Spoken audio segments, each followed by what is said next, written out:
Good day, I'm Lorraine Mendez, and this is your JIS News for Tuesday, January 17. The Ministry of Justice has rolled out a legal aid mobile unit at its Constant Spring Road offices in Kingston. The bus has been designed to offer services to people most in need of a criminal lawyer. It will also provide restorative justice, mediation, and victim support services. This launch of the mobile bus is a major step forward by the Justice Ministry in offering its services to the people of Jamaica. We can also achieve that perspective of getting legal representation to persons who cannot now afford counsel, such as the mentally ill, the vulnerable, and many other persons in communities who can't even find the bus fare to get to a legal aid clinic. Now the legal aid is coming to them. The Justice Minister says the mobile unit has already been booked for the next 3 months. But let the word go out that every community in Jamaica can now call the legal aid and book this bus to visit their community and provide legal aid service to their citizens. The legal aid mobile unit will primarily target persons in rural and inner city communities. Government will be launching a public education campaign against illicit burning of sugarcane. This is aimed at highlighting the importance of protecting the sugarcane industry. Since the start of the year, approximately 1,000 hectares of sugarcane has been illegally burnt. Minister of Industry, Commerce, Agriculture and Fisheries Caenwood says these illicit fires have resulted in over $600 million in lost earnings.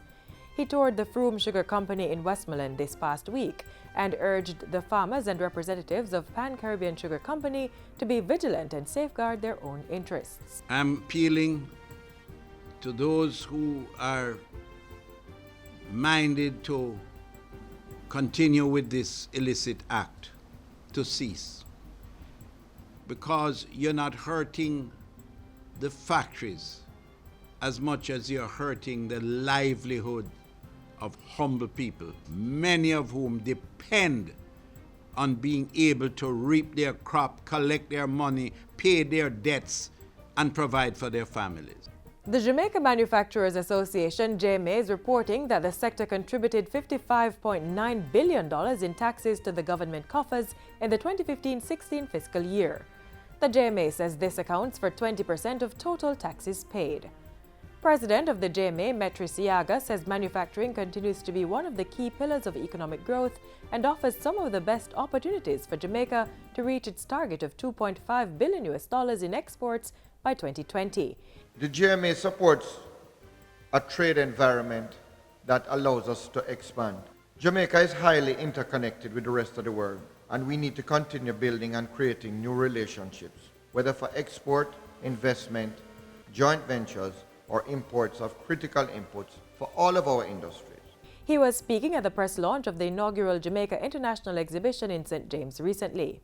More than 600 buyers and suppliers from the Caribbean, China, Europe, North and South America, and Canada will converge at the Montego Bay Convention Center from June 1 to 4 for the event. The JIE is a platform where we mark our stamp as a place of choice to do business in the Caribbean and expand your reach to the rest of the world.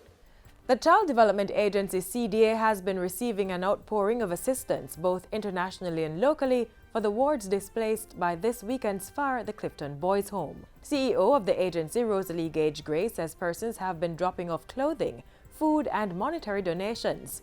She has expressed gratitude for the assistance as the 28 boys of the home lost everything in the fire. They have been temporarily relocated to a nearby church hall, and the CDA is assessing their welfare. Anyone wishing to make a monetary donation can do so through the account set up at the National Commercial Bank, Duke Street branch. The deposit account number is 061-018-964.